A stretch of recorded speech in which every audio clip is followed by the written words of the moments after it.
जयति पराशरसूनुः सत्यवती हृदयनन्दनो व्यासः यस्य आस्य कमलगलितं वाङ्मयममृतं जगत्पिबति भुजगभोगाभमुद्यम्य हृद्यं निजभुजं दक्षिणं लक्षणाढ्यं ललितमुद्रिक्तविज्ञानमुद्रं भज भज अनन्तमित्यालपन्तं प्रणतवान् प्राणिनां प्राणभूतं प्रणतिभिः प्रणये पूर्णबोधम् भवदवोष्णेन तातप्यमानान् भुवि परं नाथम् अप्रेक्षमाणान् भुवनमान्येन च अन्येन दोष्णा भवतु भीर्मा इति नः सान्त्वयन्तम् प्रणतवान् प्राणिनां प्राणभूतं प्रणतिभिः प्रणये पूर्णबोधम्.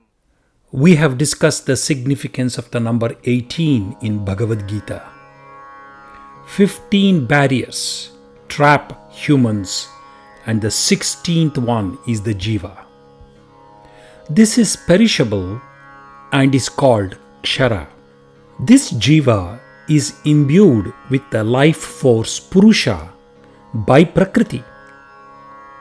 This prakriti, the 17th one, is akshara or imperishable. Prakriti traps the jiva with the 15 barriers. The liberating force that renders Purusha across the 17 barriers is the Purushottama or the 18th. Thus, Bhagavad Gita shows us the path to become the best of who we can be. And this is the message of the Bhagavad Gita. This is an aspect of the Bhagavad Gita seen through numerology, and it is also the essence of Mahabharata.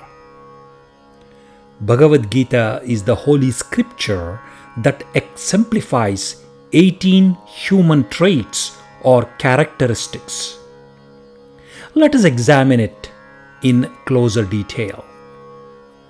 Several misinterpretations about the Bhagavad Gita need clarification. There are 7 main characteristics in the Bhagavad Gita. They include the 5 Pandavas, Draupadi, and Krishna. They are the personification of 18 basic human traits or values.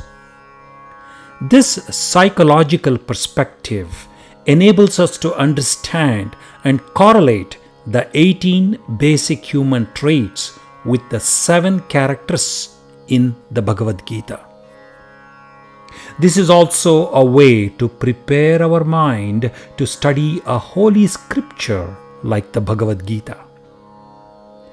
Many people read or study the Bhagavad Gita without proper mental preparation. In such cases, one loses the true meaning of the Bhagavad Gita. What are these 18 human traits? Dharmaraja is the upholder of dharma. Thus, he is the personification of righteousness. If there is one message that we can get from the character of Dharmaraja, it is to follow dharma or be a righteous person. Next, we have Bhima, a character often misrepresented. He is portrayed as mentally weak, which makes him beat up anyone who opposes him with brute force. In addition, he has an enormous appetite and is always greedy for food. The real Bhima in Mahabharata is a fantastic person. He is the perfect combination of physical strength and mental toughness. The ancient Shastras have these 2 famous shlokas to describe the famous Bhima. Tatvagnane Vishnu Bhaktau Dhairye Sthairye Parakrame Vege cha Lagave Jiva Pralapsya cha Varjine Bhimasena Samo Nasti Senavo Ubhayorapi Pandite cha Pratutve cha Shuratve cha Balepi cha. This shloka is in Sanskrit, but many words here have the same meaning in other languages. It refers to Bhima as a Tattvajnani, which means he is well versed in our Vedic philosophy. Vishnu Bhaktau means a devout follower of Bhagavan Vishnu, while Dhairye means that Bhima is a very confident and brave person. Sthairye means conviction. Parakrama means the physical strength to defeat any opponent in the battle. Vegecha refers to quickness on feet, meaning light-footed and very fast-moving. Laghava means the ability to do anything effortlessly. All tasks are easy for Bhima. Pralapsya cha varjane means he did not indulge in needless talk or gossip. Bhima never boasted about his abilities. This quality is also present in Rama in Ramayana. Rama never boasted about his strength, although none equaled his physical strength. Bhima did not engage in needless gossip, nor did he boast about his abilities. Bhima Sena Samo Nasti means Bhima had no equal on the planet in physical strength, the only exception being Bhagavan Krishna. Further, Bhima is described as Panditecha, means he had expert knowledge in various fields including economics. Bhima is Pratutvecha, means he is very clever in any work area. Then Shuratvecha Balepi refers to the extreme bravery of Bhima in not only physical strength but also the strength of his Atma or soul.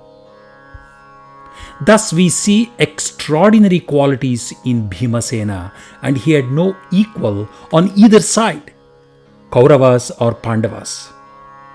Such a wonderful character is commonly wrongly depicted by many writers as a greedy person with an enormous appetite who beat up opponents to show off his brute strength.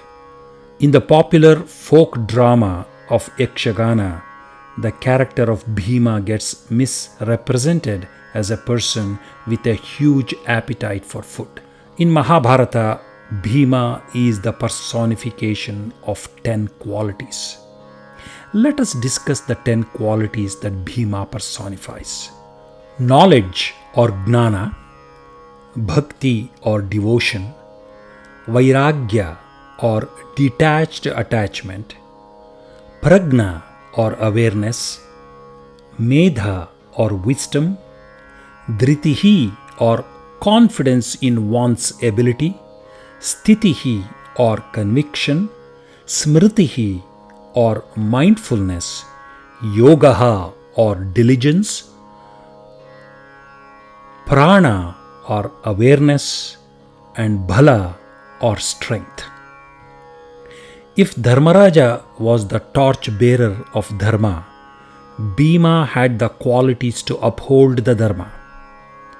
Bhima was a Mahagnani and had a great thirst or hunger for knowledge. Having mere knowledge is not sufficient.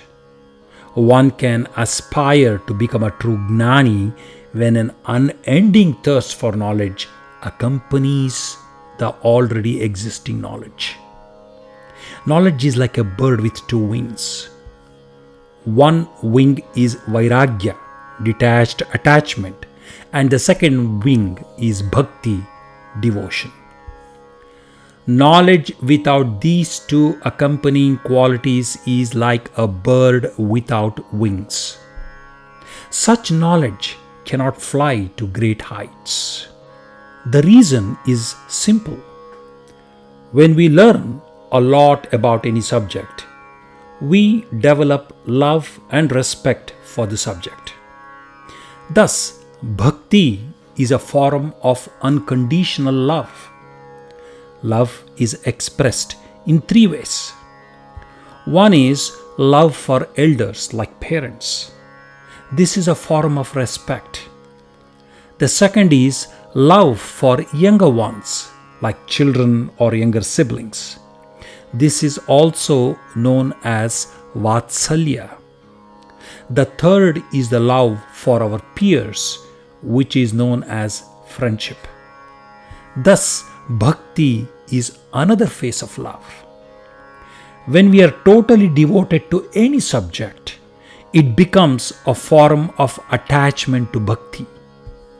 When we understand the limitations of the thing that we are attached to, we become less attached. This kind of attachment with detachment is called vairagya. In Gita, Bhagavan Krishna refers to the lotus leaf in the pond. One should have an attachment like that. The leaf is immersed fully in water, but yet does not stick to the water. To translate a Kannada saying, we have to learn to live and win the battle of life.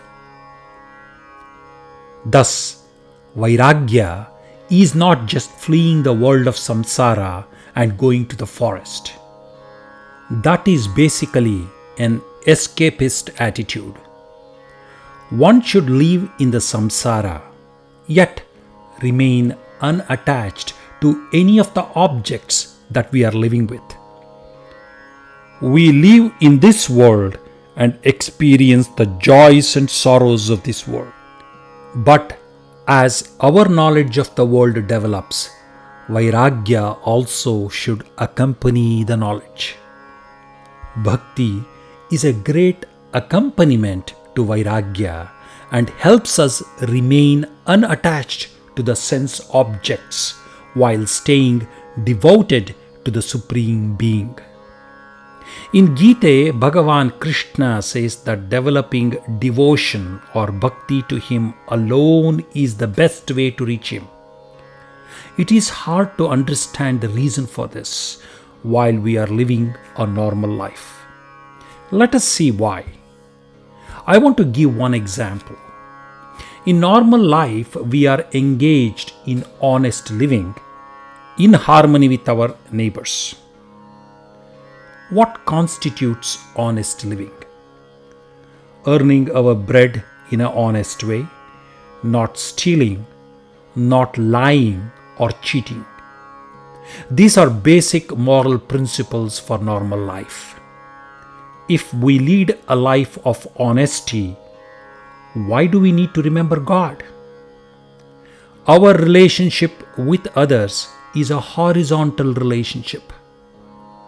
Our relationship with God is a vertical relationship. In my relationship with another person, I would like for him not to lie to me. This is due to my selfish reason that I do not wish to be deceived by him. Also, I would like him to not steal from me. But I cannot tell him not to lie nor steal from me only. I cannot say it is okay for him to do so with others if his nature is to lie and steal. How do I know if he is telling the truth when he says he does not lie to me? The only one who knows about the truth is his own inner self, which is Bhagavan. He keeps a watch on what he does all the time. One has to realize that our own inner self is the most powerful force in this world. Only a belief in him would keep him from stealing or cheating. Our God resides in us. When one realizes that, one develops devotion to the Supreme Lord. Thus, Bhagavan Krishna says that honest living will not mean anything unless it is accompanied by faith in the Supreme. This relationship with God is the vertical relationship. Our life should be such that our social awareness should be in harmony with our relationship with God, which is due to our spiritual awareness. One should not become entirely spiritual without any social awareness, nor should one be only social without spiritual awareness. We need both in life. In addition to Gnana, Bhakti and Vairagya, we need another quality, namely Prajna. Prajna is the awareness to take proper action in any situation. It is also known as Samayaspurti or the social intuition. It is the ability to say the right words in a conversation or react with the correct response to counter a situation. So, using our knowledge to react in a timely manner in social situation is prajna. Next quality that is important is medha. This is the ability to use our intellect and its capabilities very well. Our brain is a complex entity with lots of abilities to perform memory functions as well as calculating abilities. Medha is the ability to use these capabilities of our brain to our advantage. We have great ability to remember things. I have already referred to the chitta within our capacities. Chitta is like the switch in your house which is needed to be turned on to provide lighting in your house. Without switch being turned on, there can be no light. But we cannot find the switch in the darkness. You need light to find the switch. So it is a paradoxical situation. Medha is the ability to activate and sharpen our memory. Without the power of the Medha, one cannot remember things at the right time. In ancient times, our people used to have excellent memory and would retain and transfer lot of knowledge through memory. This was before the invention of the written script. The entire shlokas of Ramayana and Mahabharata were orally narrated by Vedavyasaru. The oral narration was memorized for generations and retold to younger generations.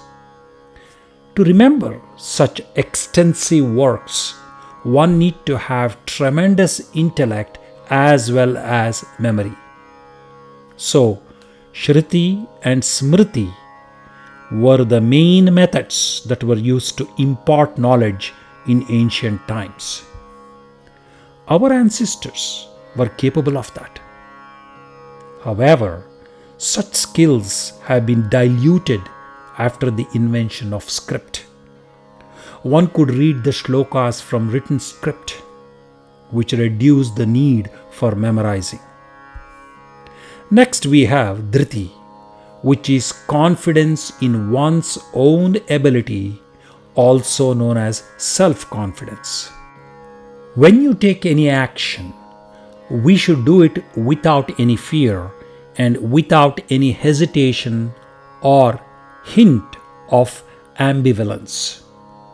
When you live a life with courage of your convictions, it is true living.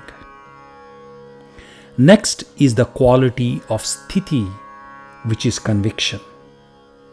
Today, there are a lot of people who go through life without any proper conviction. Even the theists are not convinced of their position, and also the atheists are not convinced of their position. it is very important to have our own conviction.